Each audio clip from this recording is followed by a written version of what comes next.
911 was the location of your emergency. 135 Arthur Lane. Please come, Craig. Please stop. 135. Can you hear me, ma'am? You said 135 Arthur Lane Southwest. It sounded like shots. You still there, ma'am? A frantic 911 phone call captured Karen Liner's final moments before gunshots rang out. And as authorities started investigating, they quickly landed on her ex-husband, Craig Liner, as their prime suspect. With chilling surveillance footage, shocking testimony, and even a potential confession, there is a lot to unpack, and we're going to break down the disturbing details of this case. Welcome to Sidebar, presented by Law and Crime. I'm Jesse Weber.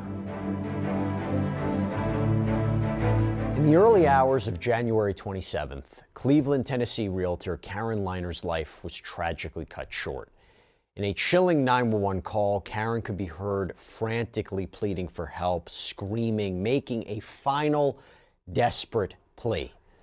But moments later, gunshots rang out that would silence her voice forever. The heart-wrenching final moments were captured not only on the 911 phone call, but also on surveillance footage. And it led authorities straight to their prime suspect, none other than her ex-husband, 61-year-old Craig Liner. And this all started early that fateful morning when Karen, at her home on Arthur Lane, made that 911 phone call. 911 was the location of your emergency. 135 Arthur Lane. Please come, Craig. Please stop. 135. Can you hear me, ma'am? You said 135 Arthur Lane Southwest. You still there, ma'am? I heard multiple shots. It sounded like shots. She's not responding. Are you still there, ma'am? And the sound of what the dispatcher identified as gunshots echoed through the call. Karen's voice fell silent, and as investigators began piecing things together, all eyes immediately turned to her ex, Craig. He was arrested that same day. He is facing a first-degree murder charge along with a felony murder charge. Authorities say surveillance footage actually captured Craig arriving and leaving that scene in a silver Lincoln MKZ. And even more shocking was what he allegedly told his cousin, Jay Collins, shortly after Karen's death, because he seemingly admitted to the horrific crime. And we're going to get to that in a little bit. By the way, we also checked out Craig Liner on Truthfinder, the powerful background check tool that we use. We can find out information about someone in just a few seconds, and it showed no criminal history for Mr. Liner, but we were able to find details about the jobs that he's held and where he was living. And Law and Crime, we partner with Truthfinder. We use it to get details on people involved in our stories. But even if you don't work in true crime, this can just be an excellent resource to give you some peace of mind, because after all, it's one of the largest public record search services in the United States. And with a paid subscription service, you can get access to unlimited reports about almost anyone. So right now, if you're interested, you can get 50% off of your first month of confidential background reports. Just go to truthfinder.com/LC-sidebar. Now, although the full details of what drove Craig to allegedly kill his ex-wife, they remain unclear, there are certain key facts and details that have emerged that might give us a better picture. So according to his LinkedIn profile, Craig was apparently a clinical pharmacist at CHI Memorial Hospital in nearby Chattanooga for 10 years, but reporters later confirmed that he had been fired just a week before Karen's death. Court documents reveal that the couple had also been divorced since September, though they shared 2 children. So you have to imagine maybe the combination of his recent job loss and the strain from the divorce could have contributed to the tragic events that unfolded, although that's if you assume that he did in fact commit this crime. He is innocent until proven guilty. So there's a lot more that we have to get into, but before we do that, I want to bring on, back here on Sidebar, crime victims' rights attorney Elizabeth Parker to talk more about this. Elizabeth, thanks so much for coming back here on Sidebar. We appreciate it. Thanks for having me, Jesse.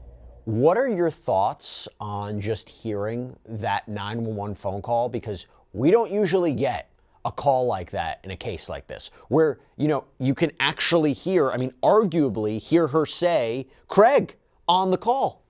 You hear her begging for her life, begging for him not to kill her. It's absolutely chilling and such a crucial piece of evidence. I mean, no one can hear that piece of evidence and not be emotionally affected by it and realize just the cold-hearted actions that he took that day. When you listen to that and you think about the fact that they were divorced for several months, do you think that that dynamic of that relationship, the strain of the divorce, are factors that are being considered by prosecutors and investigators?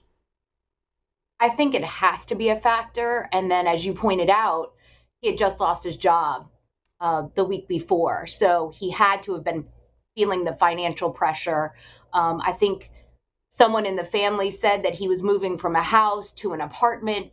And you have to think that this factored into, the divorce being so recent, so close in time, his ex-wife moving on with her life, with his kids in a different house, had to play a factor along with losing his job.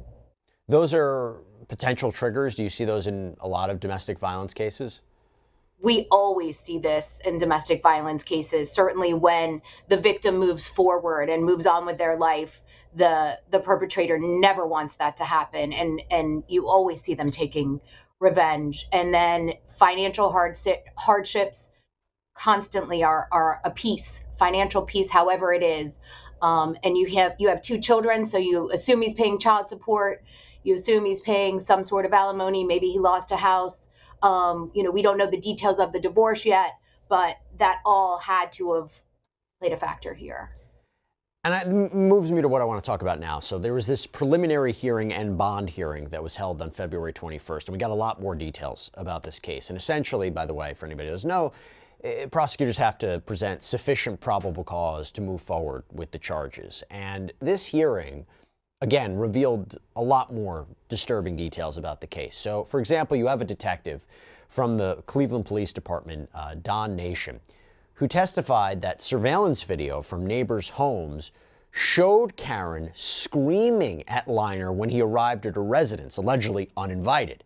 And although we didn't see the footage, the detective testified that he could see Liner allegedly start shooting. Can you tell us what did the individual in the video do after Miss Liner's body falls to the driveway? From the video, it appeared that he stepped back into the garage for a few seconds. It looked like, from what I could see, he had bent down, unsure what he was doing at that moment. He then walks back out of the garage and appears to sit in the driver's seat of the white sedan that was in the driveway. The vehicle is started. After a few seconds, he then appears to step out of the vehicle and shoot at least one more time. Elizabeth, that is so significant. The idea that he fires or allegedly fires one more shot after getting out of the car. So I wanted to ask you about the defense and what a possible defense could be. But one of the struggles we have, one of the struggles a defense attorney would say, maybe something was in the heat of the moment. They couldn't control their actions. But if there is a pause in shooting, that defeats that claim, right? Absolutely. I mean, he goes to leave, starts up the car, according to what the judge states. We couldn't really see in the hearing what was on the video. But the judge states that he gets into the car, he starts up the car as if to drive away, and then just to make sure that she's really dead, takes one more shot. And we don't know. We know she was shot 3 times in her shoulder, I believe, in her head. She's definitely bleeding from the head, and in her chest. So we don't know which shot was first. But we know. And just to be clear, can we definitively say that extra shot he took or allegedly took was at Karen? Did he shoot her, or was it a shot somewhere else? I couldn't confirm that. I don't think we can definitively say that. Okay. Maybe there'd be some expert down the road that can say the trajectory of the bullet and the angle of where it shot. Could that have been the fatal shot? We don't know at this point. There are some experts out there that can do those things, but we know that he made sure she was dead.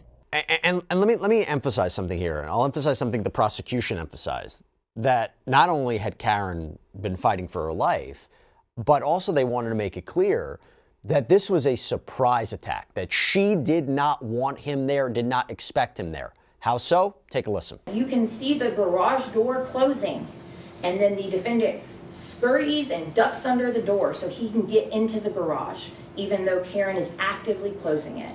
And we all heard on Exhibit 1B, the 911 recording, her telling him to get out and that he couldn't be there, and screaming and fighting for her life. So the state would submit that there has been ample proof that Ms. Liner did not consent to that man coming into her garage. Now, I will say maybe the most chilling moment came during the testimony of Craig Liner's cousin, Jay Collins, who I mentioned before, because he recalled an apparent conversation he had with Liner just 15 minutes after the shooting. And he said, well, it's over. I said, what are you doing? It's over. I said, what do you mean? I finished it, or I was in a state of shock at that point. I was like, what? Okay, Mr. Pond, so is it your testimony that he said something to the effect of it's over and something to the effect of I finished it? Something like that. Okay. Did you ever ask him what he was referring to, what he finished, or what was over? Yep, and he said, like I said, it's over. Or I was like, huh? Do you recall if at any point the defendant told you that he had taken care of my problem or taken care of a problem? That's the way I took it. Okay. And what did you take the problem to be? What was the problem that he took care of? What was finished? Well, I figured it was his ex-wife. And Collins also shockingly testified that Liner asked him to hide firearms at his home, including a .40 caliber pistol. So, Elizabeth, first of all, no hearsay issues here? He can just testify as to what his cousin told him? It's a statement made by the defendant that's admissible. You could tell in the hearing he's a little bit uncomfortable. He doesn't want to really be there. The state, I'm certain, subpoenaed him. He did reach out to law enforcement because he was concerned, but he's a little bit vague when he testifies. He says that Liner says, well, it's over. I finished it. I took care of the problem, things along those lines, but he couldn't be very specific about what Liner said. And he assumed, or he said, I think his testimony was, I figured he was talking about his ex, Karen. Is that a confession? Do you see it as a confession? I think you can twist it certainly into it being a confession. It's certainly an admission against interest. I think the defense can turn it and try to say, well, he never told you that he shot Karen. He never said, why he did it. He never told you where he came from. You assume that's what he was talking about. But listen, you have the video surveillance. We know he was there. It's circumstantial that we know now this is a confession. This is an admission from him. He even said the type of gun that he used. He said he used a .40, which we all know is a .40 caliber. Now, I haven't seen any ballistics reports to line that up to show that that is, in fact, the gun that he used, but I would assume that that's consistent. Why would somebody admit a crime like this to a family member? I mean, you've seen it, I'm sure, in your practice. I've seen it here on Law and Crime. Is it that they need to just, assuming he did this, right? Assuming he did this, is it that they just need to get it off their chest? They're trusting somebody? I mean, who would admit a crime to somebody like this? It seemed unusual to me. Everybody talked about Craig Liner's emotional disposition at the time at the police station and his cousin right after the crime, that he was unemotional. He was unaffected. I think that may come into play here. I don't know if the defense is going to say that he'd had a break with reality and he didn't really know what he was doing and use some sort of mental defense. I'm not sure, given he lost his job. We don't know why he lost his job. He was a pharmacist. I mean, I think there's a lot of speculation out there about it, but it seemed to me he had already put this plan in place. He had already talked to his cousin about hiding these guns at his house. He'd already had the car that he used in the commission of the crime hidden at his cousin's house.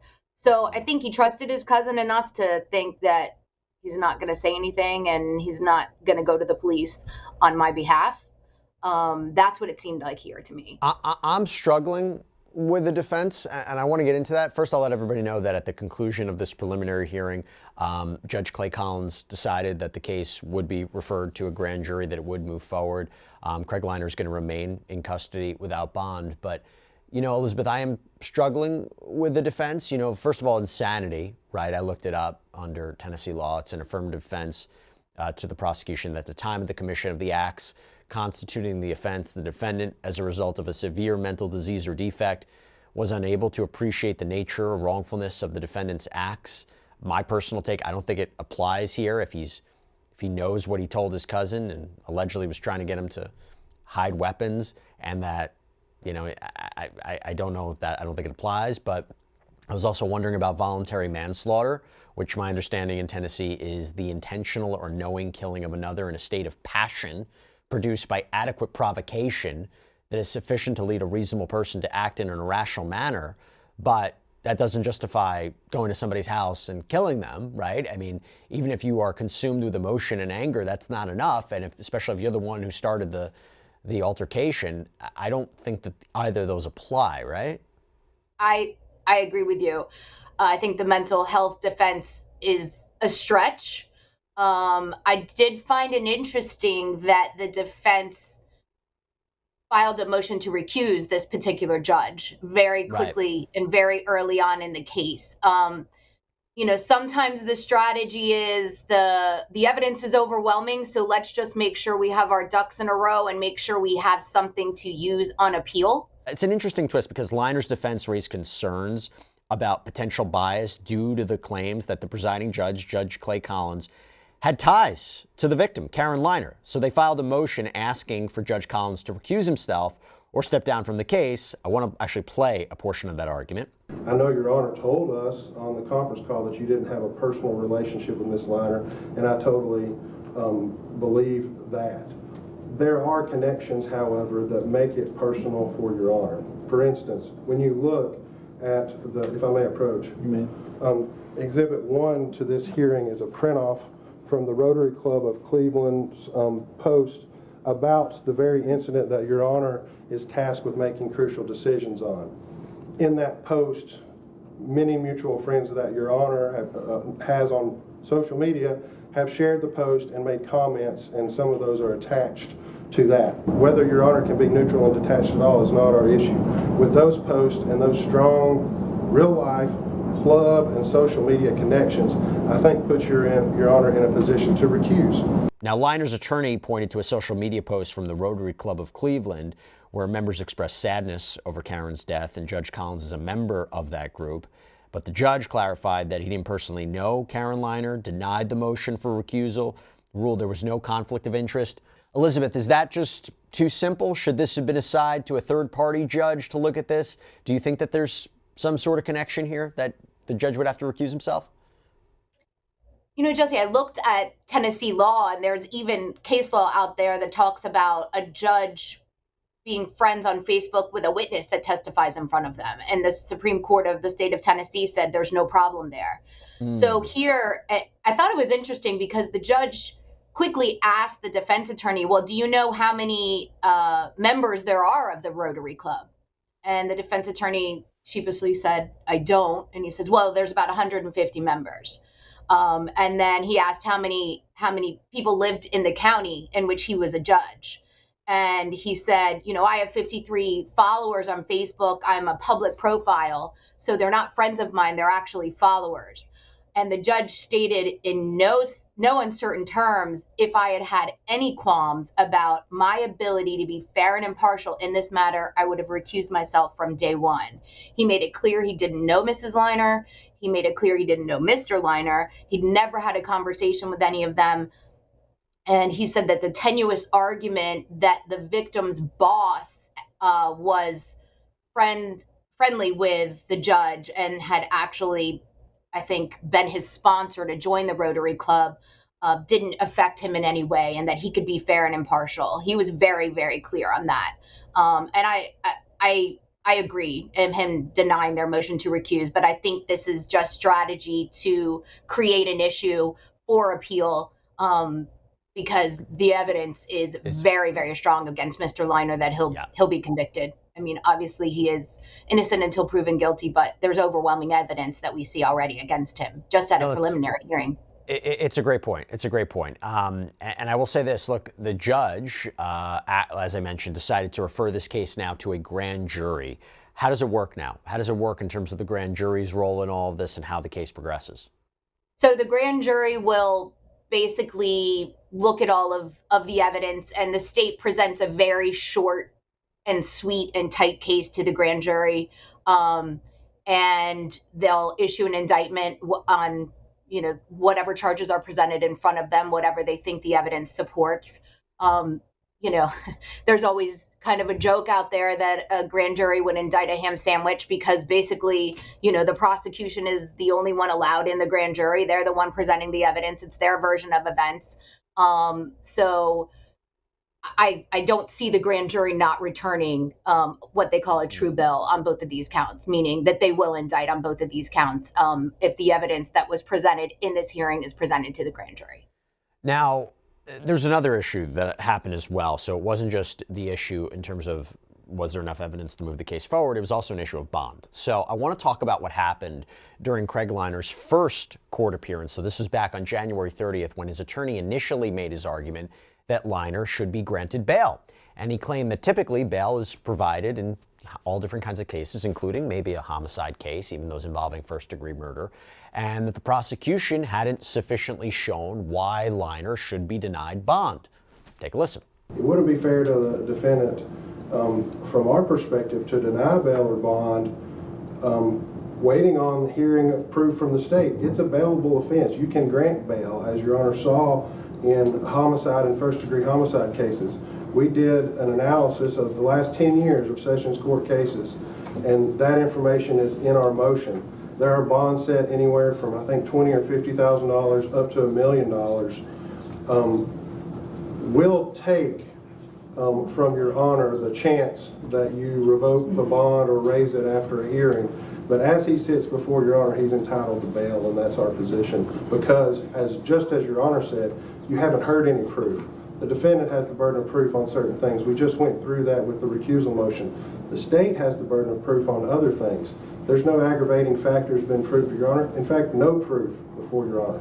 This is a bailable offense and a bailable defendant, and we ask that Your Honor grant him bail. Now again, this was before the official bond hearing, but prosecutors, they painted a much darker picture. They stressed that Liner is charged with a capital offense and that family members were expected to testify, which added weight to the argument that he should be held without bond until further proceedings, that it was too premature to prevent any sort of, maybe intimidation or witness tampering. I want to play you this because Liner could also face the death penalty if he's convicted. As far as being entitled to have a bond, that's just not the case with a capital offense. He could get a bond, but just as he could get a bond, you have the ability to decide that he should not get a bond because it's a capital case.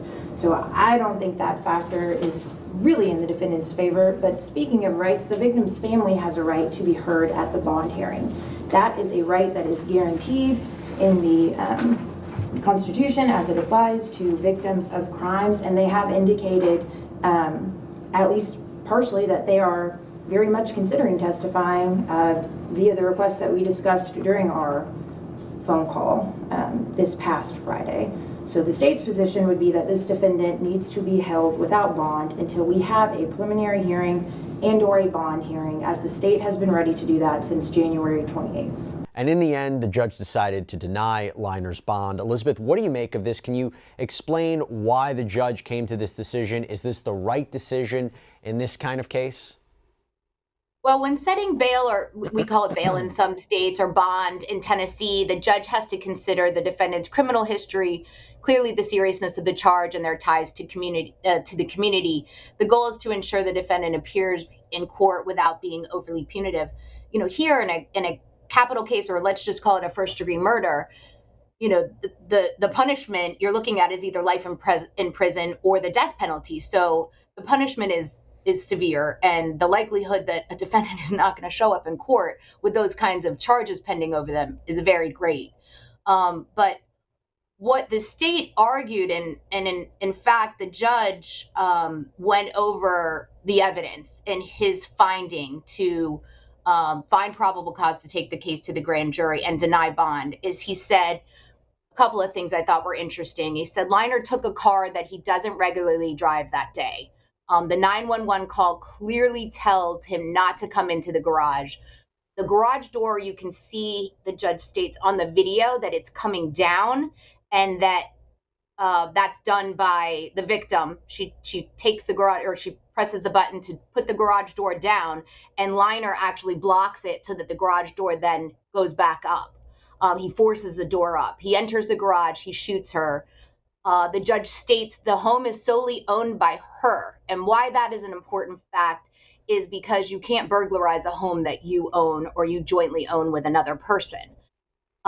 He says there's one gunshot, then there's a pause, then there's three more. He said, the judge said she's screaming, she's begging for her life after the first shot. She falls out of the garage onto the pavement, and then we know he gets into the vehicle, starts it, and then 10 seconds, the judge even timed how long it took. 10 seconds, he gets out of the vehicle and shoots that final shot. And there's the three shots that actually are what contributed to her death. And then he drives back to his cousin's house, and we know what he says then. Right. So what's interesting is that in order for there in Tennessee to be a capital murder, you have to have one of 19 aggravating factors. And here the state is arguing that the killing of another and the commission or attempted commission of a burglary is what justifies, or that's one of these aggravating factors. And so a burglary would be entering into a home without the consent of another, either to commit a crime, and here we would have an assault, or here he shoots and kills her.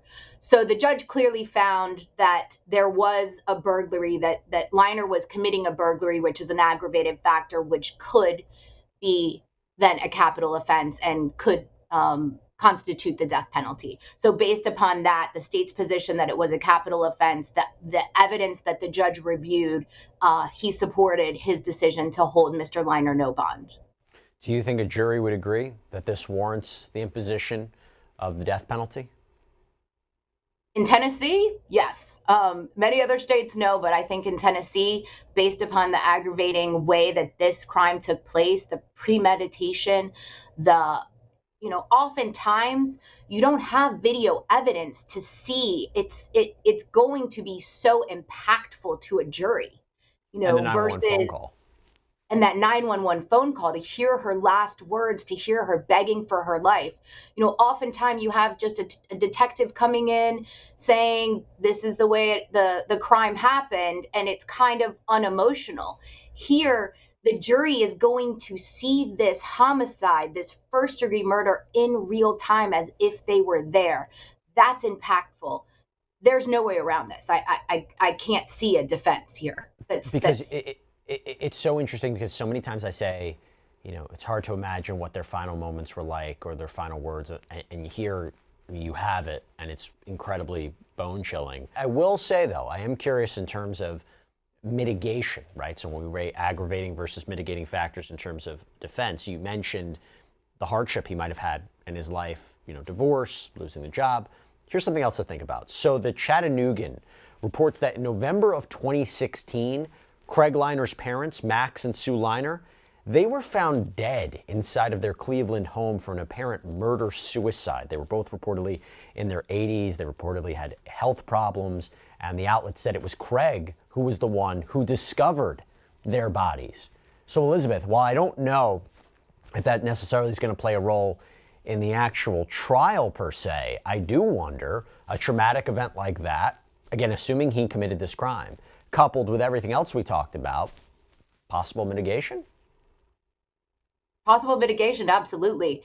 Oftentimes in these death penalty cases, you have more than one aggravating factor that warrants the death penalty. I can see that being a mitigating factor. Oftentimes you have psychologists, psychiatrists, they'll go back to, the early stages of a person's life, and this is what affected them and the trauma. I can see that being a focus feature of any mitigation, and if they're trying to convince the jury not to give him the death penalty. Anything that can evoke sympathy and give some sort of excuse for his behavior is what the defense is going to focus on in mitigation. No, 100%, 100%. And look, we're not at that point yet. We'll see how it progresses. But let me end back with Karen for a second. So the Realty group that Karen had previously been a part of, they posted a tribute to her. And the post included a goofy, candid shot of Karen with her coworkers at a United Way event. And the post reads, "We are devastated at the loss of our dear friend and colleague, Karen Liner. This picture embodies Karen's joy, zeal, and charisma." The post continued, "Karen was not only a fantastic member of our team before she started a successful solo career, she was the best friend we could ever ask for. Karen was larger than life, joy-filled, quick with a smile, always positive, always encouraging, organized, driven, and our biggest supporter and cheerleader. Karen always chose to take the high road when things got difficult. We aspire to always work hard to be more like Karen." And as for Craig Liner, the case set to move forward, with the grand jury due to meet on April 28th to decide whether this case will go to trial. For now, he remains behind bars without bond. Elizabeth, thank you so much for coming on. Really appreciate you taking the time, and just fantastic research and analysis into this. We really appreciate it. Thanks for having me, Jesse. All right, everybody, that's all we have for you right now here on Sidebar. Thank you so much for joining us. And as always, please subscribe and check us out on YouTube, Apple Podcasts, Spotify, wherever you should get your podcasts. I'm Jesse Weber. I'll speak to you next time.